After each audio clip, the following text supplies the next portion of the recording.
चलिए देखिए,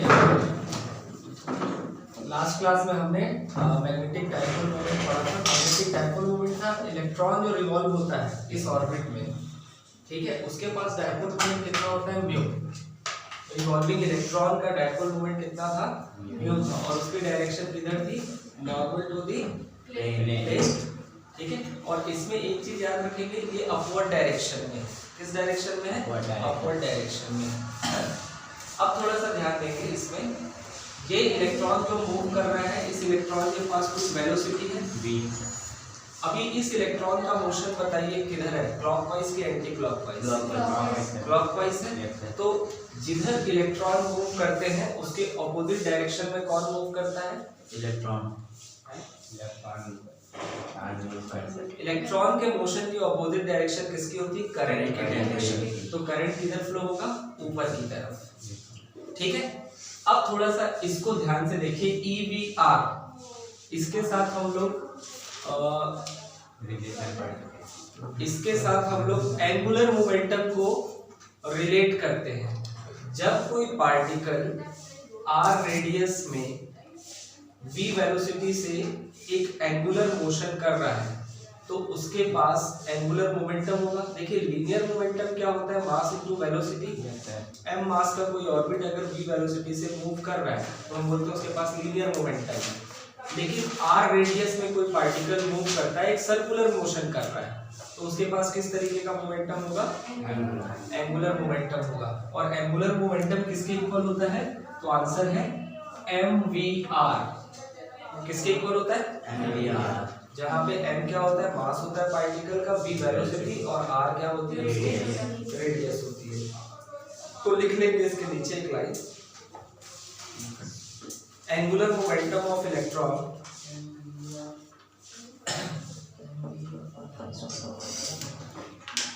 angular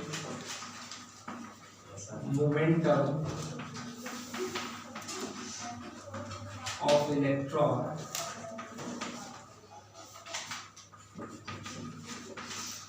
due to orbital motion, due to orbital motion.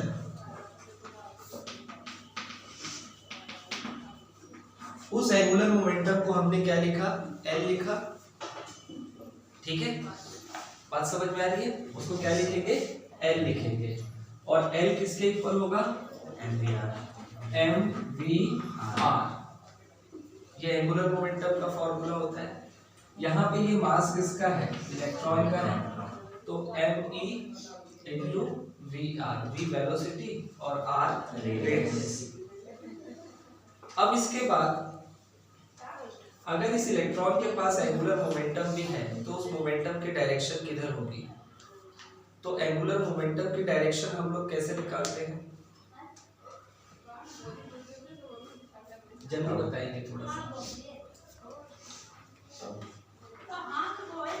Angular momentum की direction किधर होगी, वेलोसिटी की डायरेक्शन, किधर है वेलोसिटी की डायरेक्शन, एंटी क्लॉकवाइज है, लेकिन ये घूम ऐसा जा रहा है, तो होगी तो नॉर्मल टू दी प्लेन, ये तो तय है। लेकिन किधर होगी, अपवर्ड डायरेक्शन की डाउनवर्ड डायरेक्शन, ऊपर की तरफ की नीचे की तरफ। करंट की डायरेक्शन किधर है, इलेक्ट्रॉन के ऑपोजिट, ठीक है।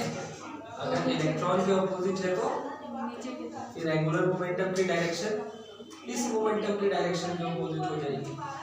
बात समझ में आ रही है भाई, इलेक्ट्रॉन के मोशन के ऑपोजिट डायरेक्शन, इलेक्ट्रॉन के मोशन के कारण एंगुलर मोमेंटम की डायरेक्शन ऊपर है, और इलेक्ट्रॉन के मोशन का ऑपोजिट डायरेक्शन किसका डायरेक्शन हुआ, करंट का, ठीक है।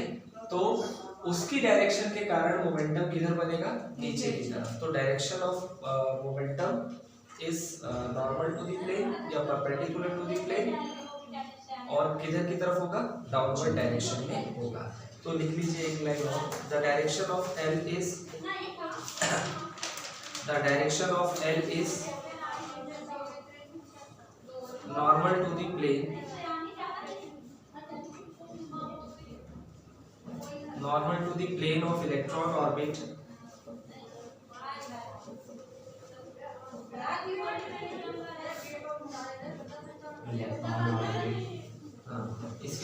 लिखेंगे and in downward direction, and in downward direction. इसको आप लोग इक्वेशन 2 लिख लीजिए।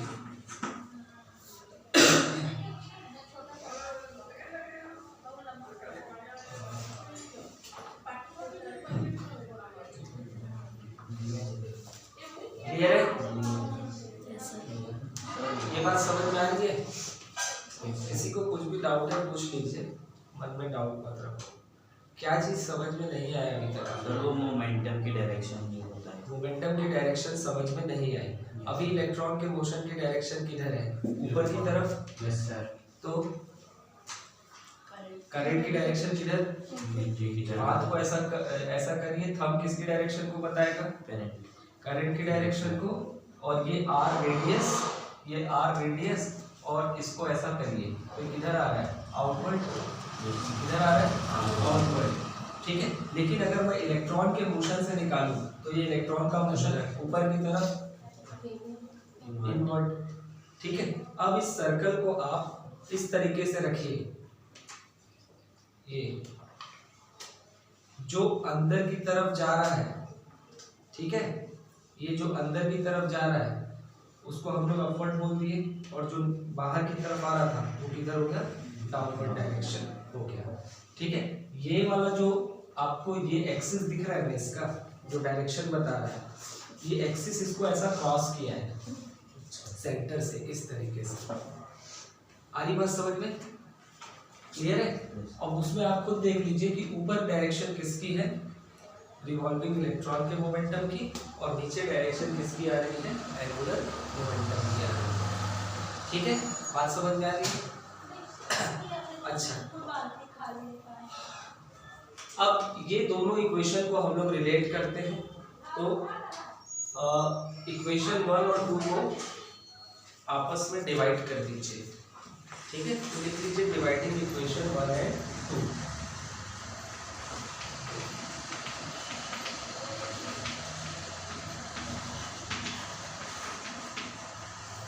Dividing equation 1 and 2। Left hand side अलग डिवाइड होगा, राइट हैंड साइड अलग डिवाइड होगा। तो लेफ्ट हैंड साइड को पहले डिवाइड करते हैं हम लोग, तो ये म्यू अपॉन एल हो जाएगा। इसके बाद राइट हैंड साइड में देखिए ई वी आर अपॉन में 2 है, इस 2 के साथ कौन आ जाएगा? M e v r. M e v r. V r cancel. ठीक है, वी आर कैंसिल हो गया। म्यू अपॉन एल किसके इक्वल बचा? E upon 2 m e. E upon 2 m e के।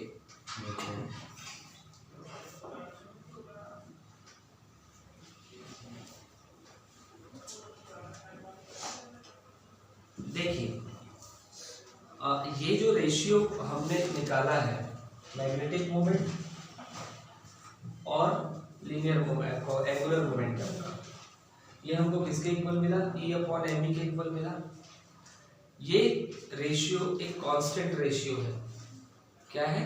कांस्टेंट रेशियो, जो नहीं बदलता। अब देख लीजिए इसमें ये 2 तो ऑलरेडी कांस्टेंट है। एम ई क्या है? Mass of electron. चेंज होगा क्या? नहीं होगा। ठीक है, जब तक ये मोशन कर रहा है तब तक नहीं बदलेगा, और जब मोशन नहीं करेगा तो भी नहीं बदलेगा। वो कांस्टेंट है, हर समय कांस्टेंट रहेगा। चार्ज है इलेक्ट्रॉन पे ई, चार्ज ऑन इलेक्ट्रॉन। इलेक्ट्रॉन पे जितना चार्ज होता है वो हर समय होगा, ना तो वो कम होता है ना तो ज़्यादा होता है। तो ये हमको एक कांस्टेंट रेशियो देता है, कौन? Mu upon L. इस कांस्टेंट रेशियो का एक नाम रखा, वो नाम है जायरोमैग्नेटिक रेशियो। क्या नाम है? जायरोमैग्नेटिक रेशियो। तो लिख लेंगे this ratio is constant, this ratio is constant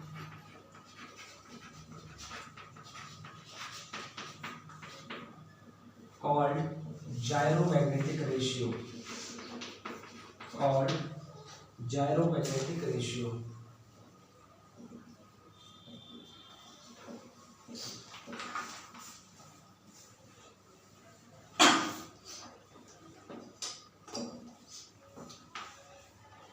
ये जायरोमैग्नेटिक का मतलब क्या होता है?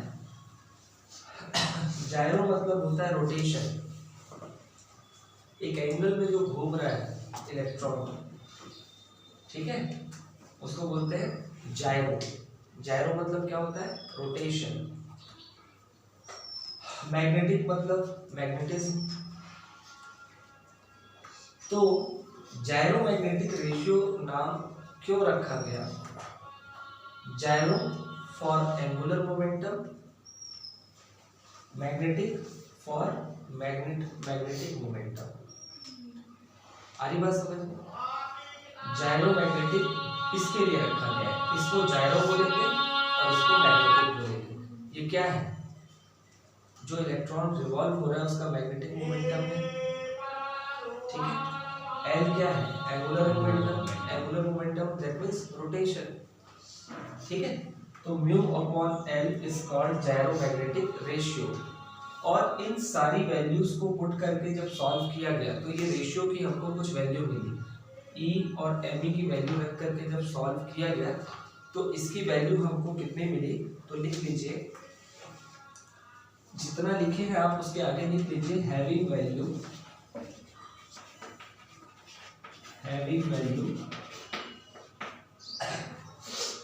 8.8 into 10 to the power 10, 8.8 into 10 to the power 10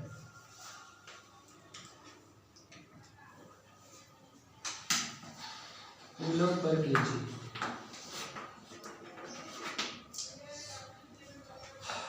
जायरोमैग्नेटिक ratio का यूनिट होता है कूलम पर केजी, ठीक है।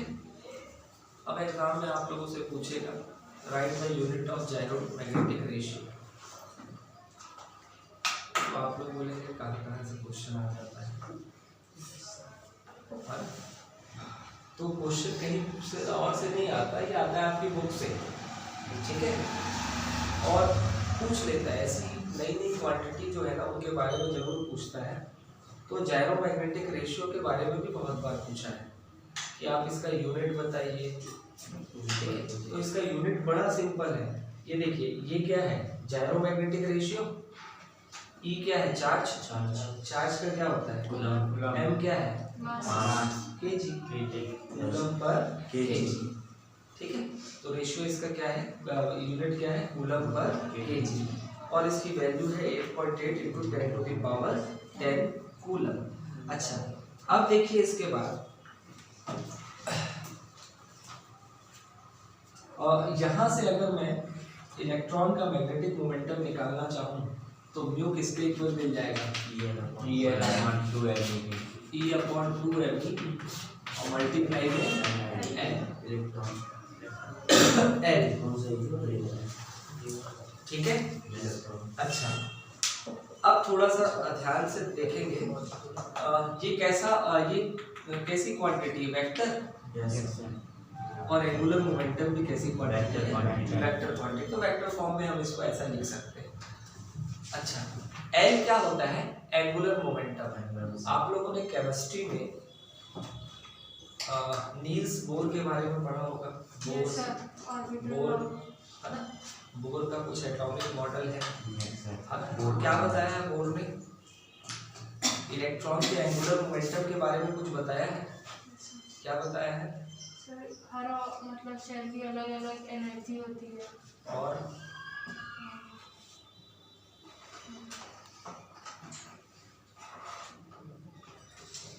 सर मतलब अगर उसके पास ज़्यादा एनर्जी आ जाता है तो दूसरे शेल में चला जाता है। Energy radiate. इलेक्ट्रॉन की लोकेशन के बारे में कुछ बताया है बोर ने? नहीं सर, वो तो इलेक्ट्रॉन घूमते रहते हैं ना। मालूम है? घूमते रहते हैं। कहाँ घूमते रहते हैं? ऑर्बिट में आप बता सकते हो इस समय वो कहाँ होगा? 10 सेकंड बाद कहाँ होगा? 15 सेकंड बाद कहाँ होगा? अभी अगर इलेक्ट्रॉन यहाँ पर है तो 5 सेकंड बाद कहाँ होगा? घूमते रहता है ना। बता सकते हैं क्या? नहीं सर, एक ही ऑर्बिट नहीं होता, ढेर सारे ऑर्बिट होते हैं इस तरीके से, ठीक है। तो चलिए, ये एंगुलर मोमेंटम, इसका कैलकुलेशन हम करते हैं थोड़ा बोर का लॉ लगा के, ठीक है। तो नोट कर लीजिए, अकॉर्डिंग टू बोर्स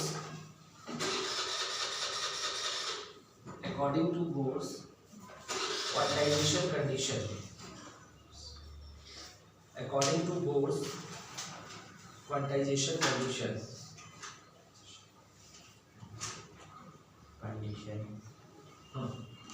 उन्होंने ये कहा था कि इलेक्ट्रॉन का एंगुलर मोमेंटम जो होता है वो NH/2π के इक्वल होता है।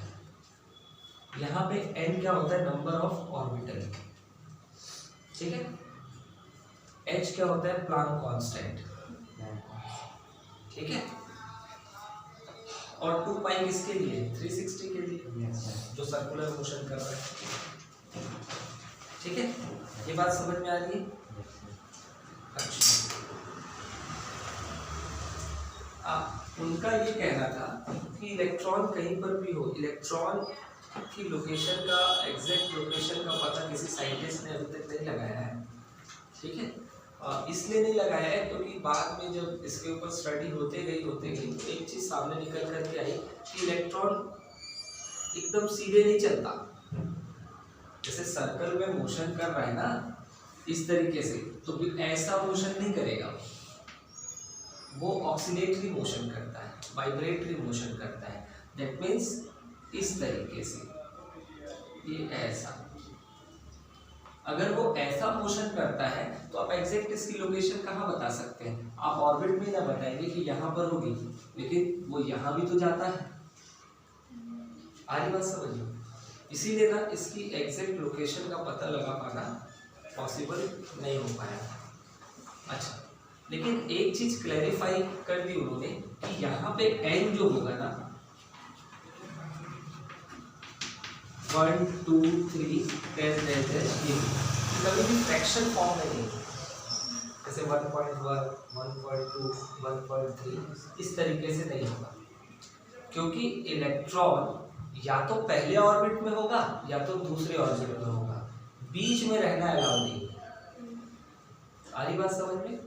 जैसे जैसे एनर्जी देते जाएंगे इलेक्ट्रॉन को या एनर्जी मिलती जाएगी तो वो एक ऑर्बिटल से सीधा दूसरे ऑर्बिटल में जाएगा, और दूसरे ऑर्बिटल में जाने के लिए उसको जितनी एनर्जी चाहिए उतनी जब तक नहीं मिलेगी तब तक वो पहले ऑर्बिटल में रहेगा।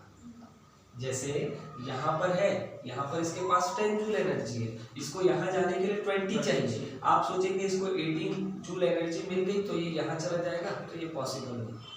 ये कहाँ रहेगा? फर्स्ट ऑर्बिट में ही रहेगा। जब तक 20 जूल एनर्जी पूरी नहीं मिलेगी ये अपना ऑर्बिट नहीं छोड़ेगा। बात समझ में आ रही है? ओके। अब ये L जो है इसकी वैल्यू हमको मालूम है NH/2π होती है।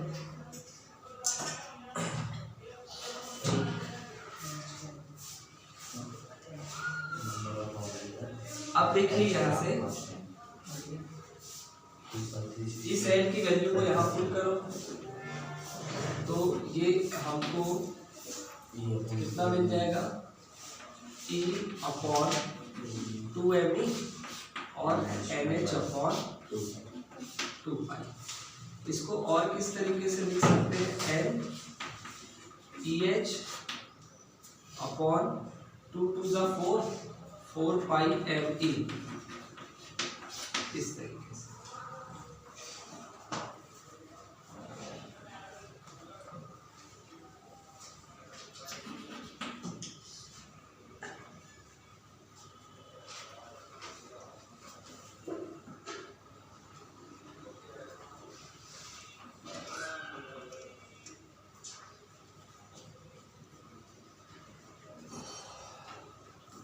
अब ये जो फॉर्मूला हमने बनाया है, इस फॉर्मूले से हम इस चीज का पता लगा सकते हैं कि इलेक्ट्रॉन अगर पहले ऑर्बिट में घूम रहा है तो उसके पास मैग्नेटिक मोमेंट कितना होगा या मैग्नेटिक डायपोल मोमेंट कितना होगा अगर पहले इलेक्ट्रॉन में घूम रहा है।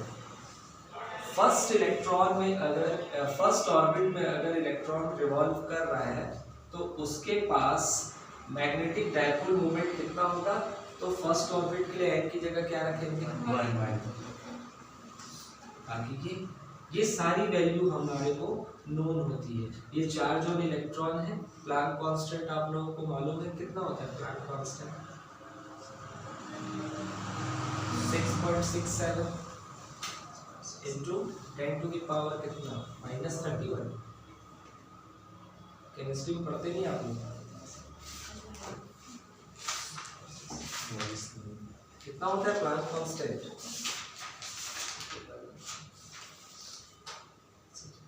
चलिए तो 6.67 into 10 to the power -31। देखिए मैं श्योर नहीं हूँ लेकिन 6.67 ये होता है, ठीक है। और 10 की पावर में 31 होता है कि 21 होता है, इसके लिए श्योरिटी वो आप लोग देख लेंगे, बुक में दिया होगा वैल्यू। इसके बाद देखिए जो पहले ऑर्बिट में इलेक्ट्रॉन का मैग्नेटिक डायपोल मोमेंट होता है उसको बोर के नाम से बोर मैग्नेटॉन रखा गया। क्या रखा गया, बोर मैग्नेटॉन। तो पहले ऑर्बिट में इलेक्ट्रॉन के डायपोल मोमेंट को हम लोग बोर मैग्नेटॉन भी कहते हैं। तो एक हेडिंग डालिए bore magneton.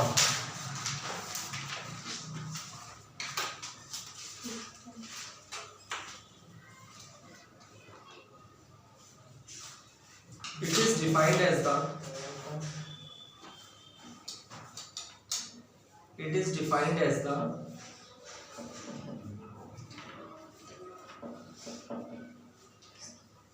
magnetic moment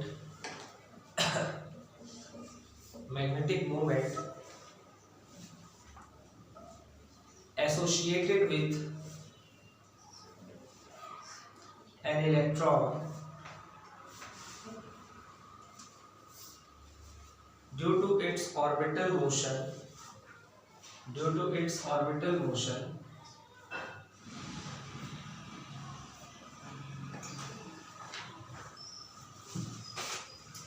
in first orbit of hydrogen atom। Bracket में लिख लेंगे n is equals to 1। in first orbit of hydrogen atom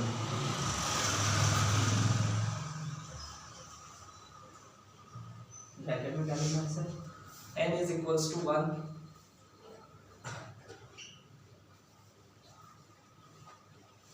तो बोर मैग्नेटॉन को हम लोग म्यू बी से रिप्रेजेंट करना है, ठीक है। म्यू बी इज इक्वल्स कितना EH अपॉन 4 पाई ME 4 पाई ME।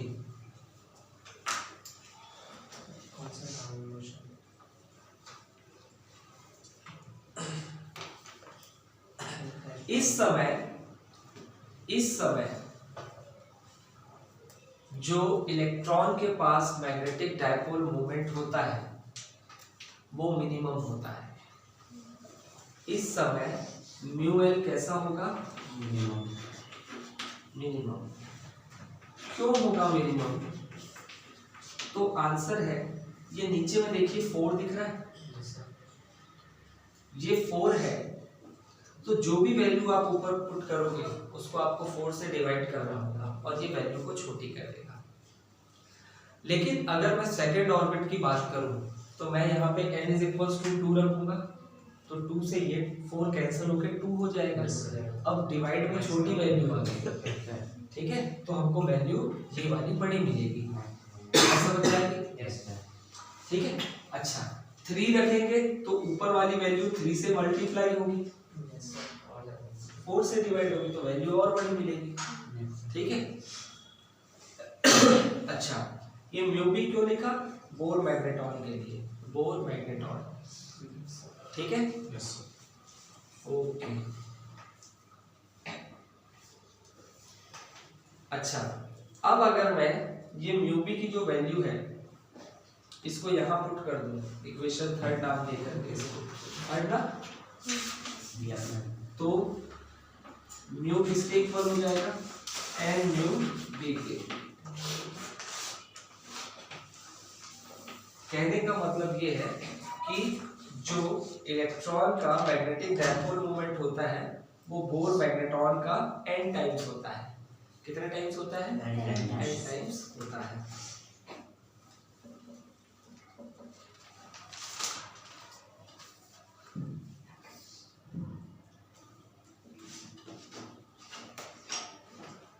क्लियर है यहाँ तक? ओके, तो ये टॉपिक हमको इतना ही पढ़ना है। बात समझ में आ रही है? अब नेक्स्ट टॉपिक जो है हमारा है Coulomb's inverse square law. Coulomb's inverse square law, stop करो।